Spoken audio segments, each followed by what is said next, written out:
กับยาปูยาปูรักเมืองแหละเมืองเฮานั่นแหละเป็นกะว่าเฮาน่ะถือเครื่องเขาถือกันเดี๋ยวว่าเพิ่นหยอกนะหยอกสไตล์แต่ว่าเฮ็ดนั่นแหละแต่ว่าลองเบิ่งเนาะกันสิบ่แม่นลองถ้าว่าบ่ลองก็ตั้งใจใส่บ่แต่ว่าใส่เครื่องบ่แห้งบ่เพิ่นว่าเครื่องก็บ่แห้งปานใดเพิ่นว่าเฮ็ดให้กินข้าวบ่ได้เพิ่นว่าเนาะพี่น้องเนาะเฮ็ดกินอุ้มอ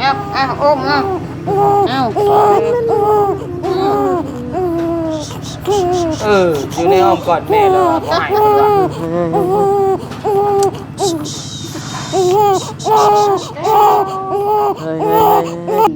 บางเทื่อหิวน้ำเครื่องเขาแจกบ่ทั่วถึงเพิ่นก็ให้เฮาก็มีได้เขียนโอ้เนี่ยมันแหละ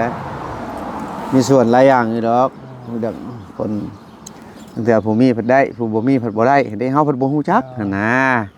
บ่แตกต่างก็บ่ได้เว้าไกลๆแหละคือพอสร้างก็ไปเฮ็ดเว้าง่ายแม่นบางเทื่อคนโลภอ่ะนะเอาให้น้อยแล้วก็บ่พอใจเฮาบางเทื่อมันมีหลายแบบได้พี่น้องเฮาไปแจกเครื่องนะมันกินกาแฟนี่บางเอิญเราก็ส่งมาเราก็เอาใส่น้ำร้อนแล้วก็เพแดกลงแล้วพอสร้างก็จับแล้วให้เพิ่นเลือกเอาจอกกาแฟ2คนในนั่งกินแล้วเราว่ากาแฟคาคออ้าวมันยังเราว่าจะรอลงคอกันตัวว่าเว้ยนี้ตัวดอกอันนี้นะดอกชมพรเนี่ยว่าตกลงจอกเบาหยอกกันหั่นนะแท้จริงข้อยก็บ่เห็นดอกไปเราไอ้เบิดคืนไอ้เบิดมื้อนั่งอยู่ก็เอาเลยเราว่ากาแฟคาคอเลยโอ้ยเช้านะ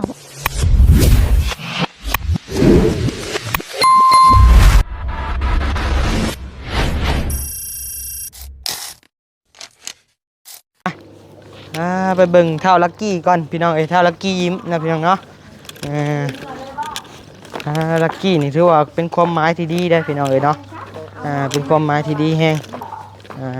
มีแต่แนวดีพี่น้องเถิดฮะโอเคมาเบิ่งน้องไปใช้ลักกี้คนหล่อฮะสบายดีเด้ออายะโดยอายะอายายอันนี้บ่แม่เจสุกนะโอ้ครั้งแรกได้นี่ได้พี่น้องเอ้ยเอาเลยเข้าอยู่แล้วเป็นกองใส่กันโอ้ยเข้ากันเป็นยังเป็นสุกแล้วยิ้มใส่อย่างเดียวเลยเห็นกล้องนะ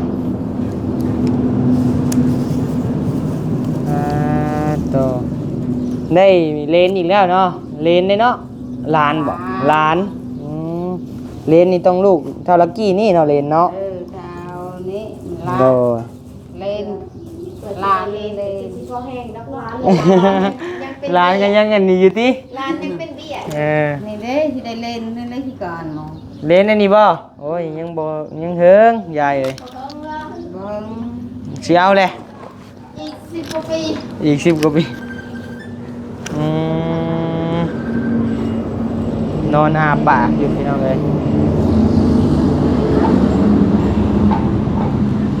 ปากไหมลงจะอะไรเถื่อดีแล้วกินโลด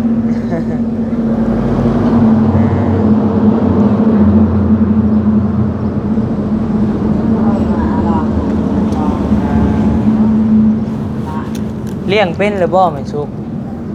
ฮะเอานี่เนี่ยพ่อเนี่ยดิ้นแล้วพี่น้องเอ้ยนี่โอ้แข็งแห้งเนาะ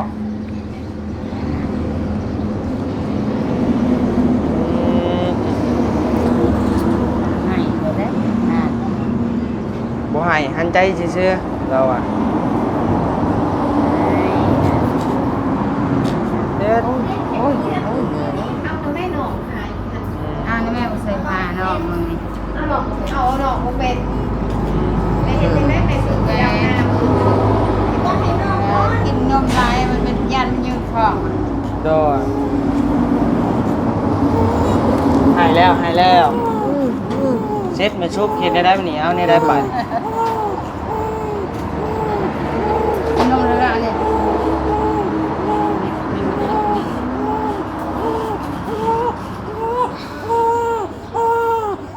ตายเหมือนสุกเอ้ยลูกเหมือนไง อ่า น้องเก็บซิบ่เหรอ อุ้มบ่บันเห็นได้เฮาก็เห็นบ่เป็นแน่บาด เราติดสิแล้วอันนั้นจมไปจมมาอยู่อุ้ม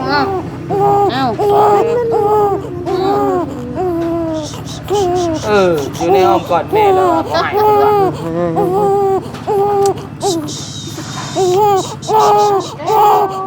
เฮ้ยหิวน้ำพี่น้องเอ้ยหิวน้ำหรือหิวนมบาดแล้วหอมก็มันหิวเลย เนาะเฮาก็ยังฮ้อน ก็เทคตูมใจ พี่น้องเอ้ย ยันมันวิท มีชุบแนมกล้องเนี่ย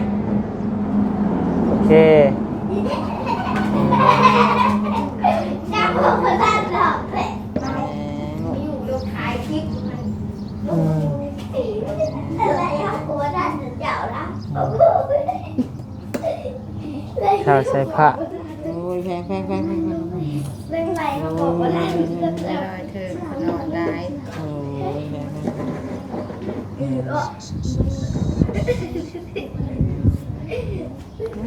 คิวน้ำพี่น้องเอ้ย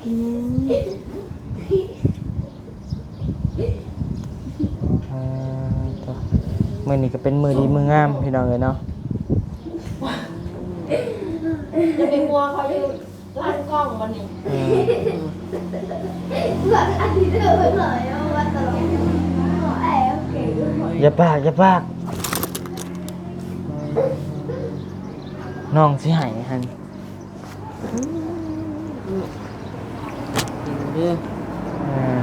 ว้าวโลดเว้ากับลูกนะ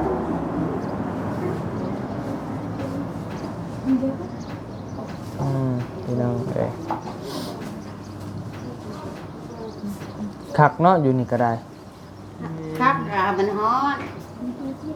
คืออยู่ในได้เย็นนะ โดยเพราะอยู่ในมันชองสั่นเด้ทั้งลมนี่เย็นคักอันนี้น้องเป็นซุกบ่ นี่จะน้องมาแล้วเนี่ย อันนี้ก็น้องน้องล่ะ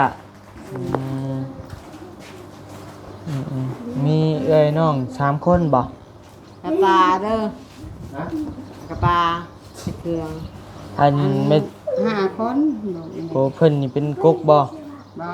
ผู้ที่สอง ที่สอง ผู้ที่1งานไปเฮียนตำรวจ โอ้โดย ไปเฮียนตำรวจอยู่หลัก35 โดยไปเฮียนตำรวจอยู่รัก35เข้าใจแล้วซั่นนะเฮียนชั้นสูงพี่น้องเอ้ยอยู่รัก35หลัก30ผู้ชายบ่ ผู้ชายผู้เดียวนั่นแหละ ชายเดียวโดดไปเฮียนซ้ำเนาะ เรียนทราบมัน เตรียมไว้แล้วบ่มือได้สิผูกคอต่อแขนเพิ่น ตกลงน้ำผู้เฒ่าก่อน โดยเบิ่งมือดีมืองามก่อนเนาะจังสิมือใด ได้เลย แล้วก็เตรียมงานเตรียมหยังก็ต้องได้ใช้เงินพี่น้องเอ้ย ใส่เงินมา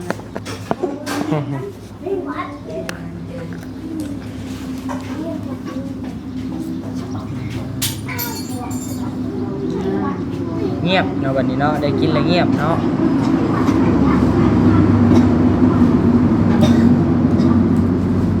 งามอุ้มแล้วบักอะไร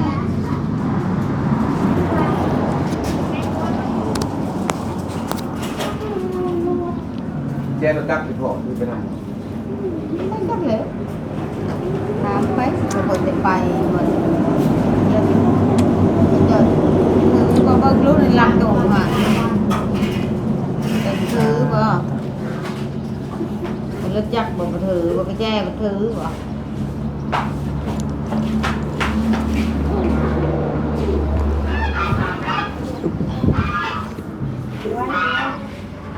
รับเรียบร้อยพี่น้องเอ้ย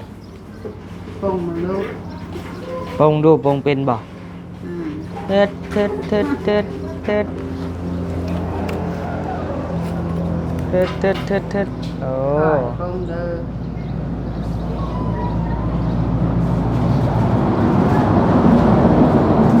โอ้ เฮ็ดไม่ได้น่ะมาตีสองคน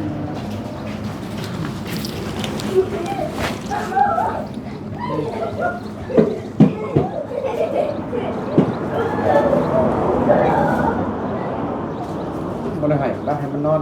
เรื่อง นั่นแหละบ่ได้ให้แล้ว บ่ได้ให้แล้วบ่มากินนี่ เราห้องกากๆอยู่กินนี่ใจไปใส่จัง เพราะว่าแต่นอนก็สิออกไปซื้อมุ้งซื้อตา โอ้ไปซื้อใส่ดงเห็นบ่ นอนแม่ อืมไปซื้อดงเห็นเนาะ ซื้อเด้อเลยแต่ ได้ดูเขา กินน้ำลายกินนมลายเลย อ้าวร้านก็ให้สบายแล้วมันจังใหญ่ไว้ อ้าว เดี๋ยวว่าให้มันดูดแร่ ล ลา ายแน่มือนี่หันยันมันพิษตะกี้มันกินนมแม่มันเลยว่าเฮาให้กินนมเลยยำเจ็บท้องนะ ก็ซื้อแว่มาให้มันดูดน้ำเนาะ ซื้อแรงลึกน้ำมันหาย แว่น้อยมีบ่เนาะ น้อยสิมีตัวน้อยตัวใหญ่ เอาตัวน้อยนะ อืมไปสนะเฮาก็สิได้ออกคือกันแล้วพู้นแหละไปหาน้องน้อยน้องแนวไปพู้นแหละบัด คันว่า มันพร้อมบืนบ่มีหยังเปลี่ยนแปลงเลยคือว่าสิเดินต่ออีกมือนะเมื่อและบ้านน้องน้อยขึ้นโครงหลังคาเพิ่นว่า สิไปขึ้นโค้งเลย แม่นจะลงกันแล้วกับบ่าวกับไซ อ๋อ ขึ้นโครงไว้ เอาขึ้นโค้งไว้เลยบ่ แม่นขึ้นโครงอัดอันนึงไว้แผ่นสลบสลา แต่ยังบ่ทันมุง บ่ทันมุงยังบ่มีงบ อืม แต่สิกลับลงมาสิพวกแปลงกันพอสร้างไปนำหั่นนะเพราะว่าเฮา โดย คนอยู่เด้ก็เลย เอาเพิ่นสิมุ่งเลยบ่เอ้ยเพิ่นสิ เฮ็ดโครงก่อน มุงเลย มุงแล้วก็มุงเลย หักงบจังซี่ยังบ่มี แม่น สมุดมันบ่มีเลยเด้สาหาสิเฮ็ดจังได๋เนาะเอาขึ้นมา คนรอนั่นนั่นเขาก็ไปตามเพิ่น เฮ็ดไปตามเพิ่นแหละแม่เพิ่น ป้า จ้าง ป้าว่า เฮา อยู่ตารางหนึ่งมายันพวกกินไม้หรือช่องมายันมันเสียหั่นนะไม้นะว่าเพิ่นก็ป้าไว้มันก็อยู่เทิงใครอยู่ไว้อยู่เทิงทวิตแน่ บิดอยู่แต่ว่าถ้าพ้นมานี่ก็จักแล้วมันสิมีงบสังกะสีมาไว้แต่เนี่ยมันบ่มีมากก็สิได้จังได๋ก็ตามสภาพการนั่นแหละพี่น้องเฮ็ดจังได๋ครับบ่มีงบ ก็คิดนะอยู่ประชาชนก็เว้าบ่ได้ ก็แล้วแต่เฮาเพิ่นจ้างเฮาก็เฮ็ดแล้วแหละ แม่นยินแต่น้อง FC แล้วเว้าว่าโตหักง่ายไปเฮ็ดยังเทียงหน้าเจ้าบางคนติดตามเจ้าเด้จังบ่ได้จะไปแล้วบ่ง่ายบ่ของน้องของผู้นี้เด้แม่ไปใช้บ่เฮ็ดเทียงหน้าน้องพูดแล้วอยู่ซิโนแล้วน้องนิวยังทันได้ไปข่อยว่าถามอยู่ซื้อว่าเบิ่งก่อนมันว่างก็สิไปกับลุงผู้เฮ็ดเบี้ยร่วมกันนั่นแหละว่า เพิ่นว่าอยากไปซอย อืมก็ไปคะแนนมันว่ามัน มันว่างมันยังบ่ว่างเดี๋ยวนี้ เด้อ เขาหลายอย่างหลายขั้นตอน ยังอยู่เฮาก็เบิ่งก่อนจังว่ากันอีกเทื่อหนึงเรื่องเฮ็ดเที่ยงหน่อยเที่ยงหน้าก็ได้ยังเมื่อยอยู่เฮาก็ได้ถือว่าเพิ่นสิจัดการมื้ออื่นเลยเนาะพวกราคา แม่นว่าให้เพิ่นคนใหม่ดิมื้ออื่นไปเลยเขาสร้างก็สิ มื้อนี้เพิ่นคนใหม่บ่มื้อนี้ มื้อนี้บ่าวเขาใช้กับน้องยังขึ้นไป เพิ่นว่าเป็นคนใหม่ ขึ้นไปแล้วมีแต่แจ้งไว้หั่นนะ โดย มีการเตรียมแบบเพราะว่าคนใหม่ไว้แล้วน้องก็เฮ็ดไปนํเพื่อฝนตกฟ้าลงเพื่อได้เฮ็ดดำให้ดำนาเฮาก็แล้วนะ คือบ่เห็นบ่าวพัดชัยว่าหยังนํเนาะ จังว่า สิเห็นเหมือนกัน ว่าก็เป็นคนได้แจ้งดูว่าได้ก็สร้างก็เว้าแต่โดนแล้วเห็นมื้อนี้เพิ่นมาแวะถ่ายลูกสาวลูกชายแจ้งเลย โดยเพิ่นยังบ่แจ้งทางเฮาว่าสิเฮ็ดนะทางว่าเดี๋ยวลมเบิ่ง แม่น เอาขึ้นไว้กะเอาขึ้น เบิ่งคะแนนว่ามันหลายเดือนไปกะย่านอยู่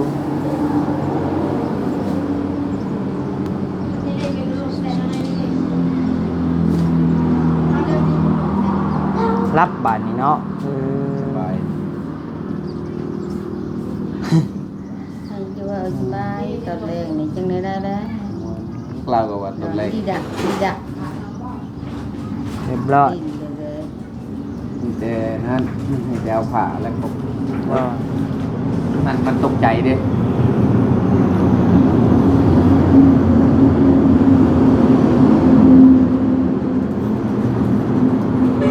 ปลายบาทนี้ทางเจสุกา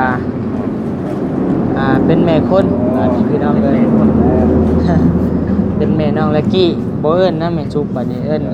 แม่ลักกี้แล้วบาดนี้แม่ลักกี้เอ้ยจะได้ฉากพี่น้องเลย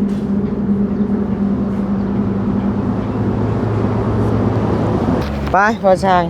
มีเรื่องสิเล่าสุพังข่าวให้เนี่ยจังหน่อยปนข่าวดีพี่น้องเลยเรื่องบานิวนี่แหละพี่น้องเลยเนาะที่ว่า ว่าจะขอบตาหรือว่า ใช่น้องยังอยู่อะนะ และซึ่ง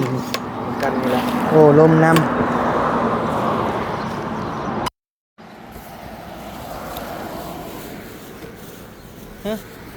ไมโครโฟนคือบ่ได้กำลังบันทึกโอเคพี่น้องเลยเรื่องสุขภาพวันนี้นี่แล้วพี่น้องเลยเนาะแต่ยังไปเล่าใครเล่าสิมาเล่าสู่พอสร้างพังบางเทื่อพอสร้างเพิ่นมีความรู้นะเรื่องพี่น้องเลยและพอสร้างเลยมัน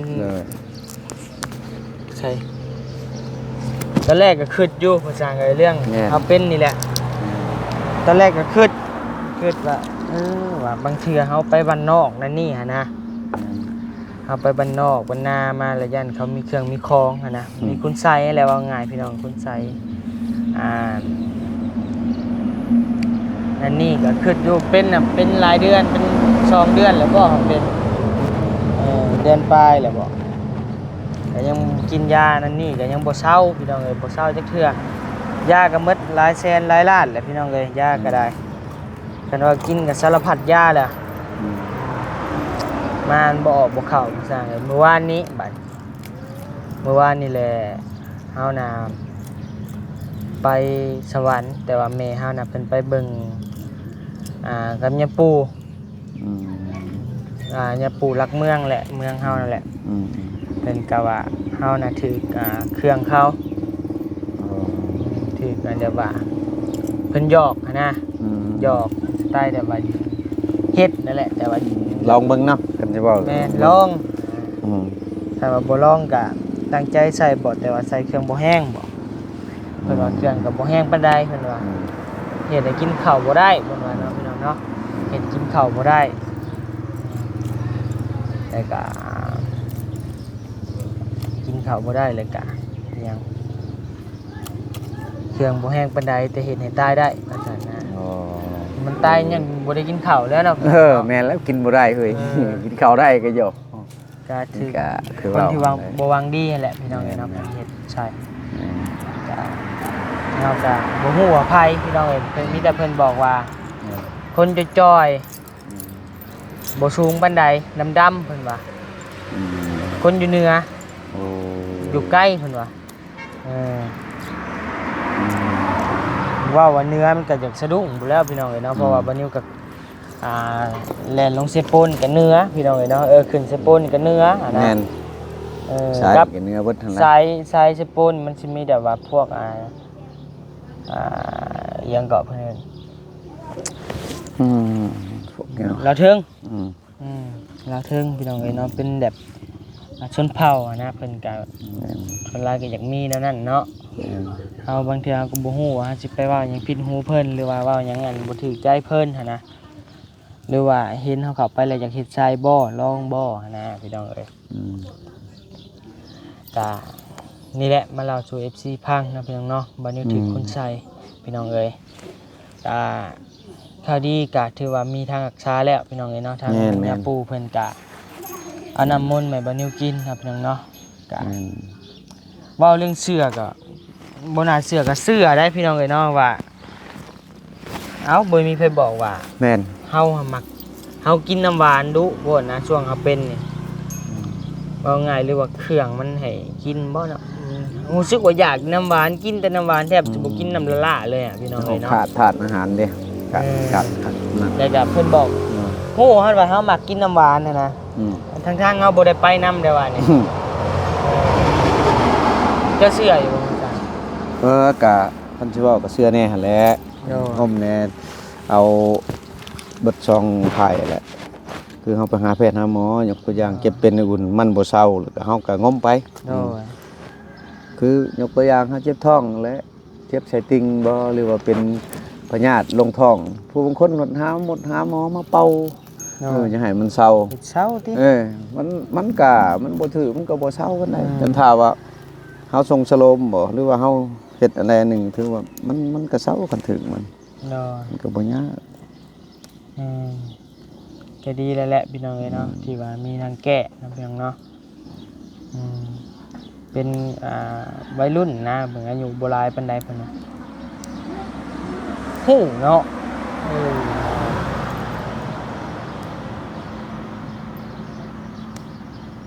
บางเทื่อไปแจกเครื่องเขาแจกบ่ทั่วถึงเพิ่นก็ให้เฮาก็มีได้เขียนเนี่ยมันแหละ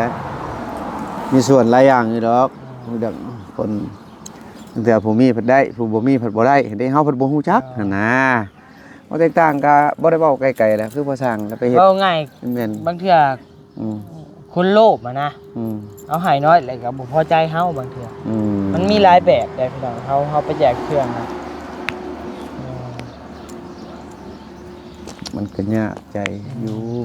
ก็บ่เป็นหยังดอกเฮาเป็นได้เฮาก็แก้ได้เพราะที่ว่าให้มีสติระมัดระวังนั่นแหละหันปานนี้นึงมา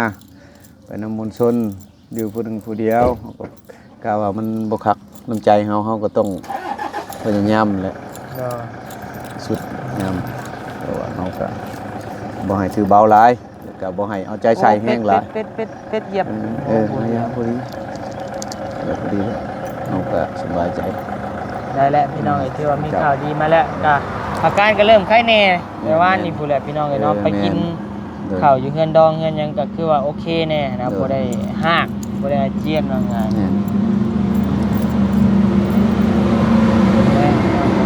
มาเล่าสู่พี่สู่น้องพังสู่พ่อแม่ FC พังนะพี่น้องเนาะก็ถือว่ามีข่าวดีมาแล้วพี่น้องเนาะไปจังหน่อยวันนี้ก็จะเดินทางไปเฮือนน้องน้อยก่อนนะพี่น้องเนาะไปเยี่ยมไปยามเมืองทางพุ่นก่อนก็คาดการไว้กับแม่นลีพี่น้องเนาะกะว่ามันอยากเป็นลายนี่แหละว่าซั่นพี่น้องเนาะว้าวกับบาต้าอยู่บาต้าก็ว่ามันแปลกๆงานมันบ่เจ็บแต่ว่ามันกินข้าวบ่ได้นะยังงงอยู่มันแม่นเว้าพื้นสู่กันฟังมีพ่อเฒ่านี่ในบ้านแต่ว่าเป็นพี่น้องของพ่อเฒ่านี่เฒ่าแต่ว่าบ้านเพิ่นนี่มันนับก้อยหวยเด้ไปอยู่ร่วมกันไปแล้วไปรับงานร่วมกันเด้ไปไกลเขตปูนไปเขตไกลเพิ่นไปมื้อนั้นมาแล้วมานั่งกินกาแฟกินกาแฟเพิ่นอยู่ห่มไม่จำพอดิมันกินกาแฟนี่บางเอิญเราก็ส่งมาเราก็เอาใส่น้ำร้อนแล้วก็เพแดกลงแล้วพอสร้างก็จับแล้วให้เพิ่นเลือกเอาจอกกาแฟ2คนนี่นั่งกินแล้วเราว่ากาแฟคาคอมันยังเราว่าจะรอลงคอกันตัวไว้นี้ตัวดอกอันนี้นะดอกชมพรเนี่ยว่าตกลงจอกเบาหยอกกันหะนะแท้จริงก็บ่เห็นดอกไปเราไอ้บัดคืนไอ้บัดมื้อนั่งอยู่ก็แล้วเลยเราว่ากาแฟคาคอเลยตัวเช้านะชื่อเรามากินก็เช้าเลยลุงกินเหล้าใส่แห้งตื่มบาดนี่ซ้ำเจ้ามานั่งออกว่าเราว่าเมื่อเป็นอันนี้มันโมเมนต์แล้วเราว่ากาแฟคานี่แล้วว่าตัวเองก็ยังสิว่าคิดว่ายันว่าบ่ขอโทษน้ำยันน้ำห้อนก็พอกาแฟยันกาแฟบ่เปื่อยหั่นนะยันมันสิเป็นก้อนยันเราตีคนเฒ่าเฮาคิดมันตีบ่เปื่อยแล้วยันเรากินแล้วมันคา เฮากับข้าคือ เอ กัน อ น้ำลากกับข้า เออ อืม บัดไปเบิ่งไว้แล้วว่าเมียเราโอ้ยมันบ่แม่นได้ว่ากาแฟกาคอได้เราอ่ะ อืม ข่อยบ่ได้นอนเบิดคืนแล้วอ่ะ อืม เว้าเราโว้ยเราว่า อันตรายได้ ข่อยว่าบ่ว่าดอกกินนำกันบ่กันสิเว้าก็สาธุดอกข่อยวิดวางขึ้นน้ำใจว่ายันว่าเห็นข่อยนี่เป็นช่างมาใหม่บ่เราเพิ่นเคยเฮ็ดแถวนั้นนะยัน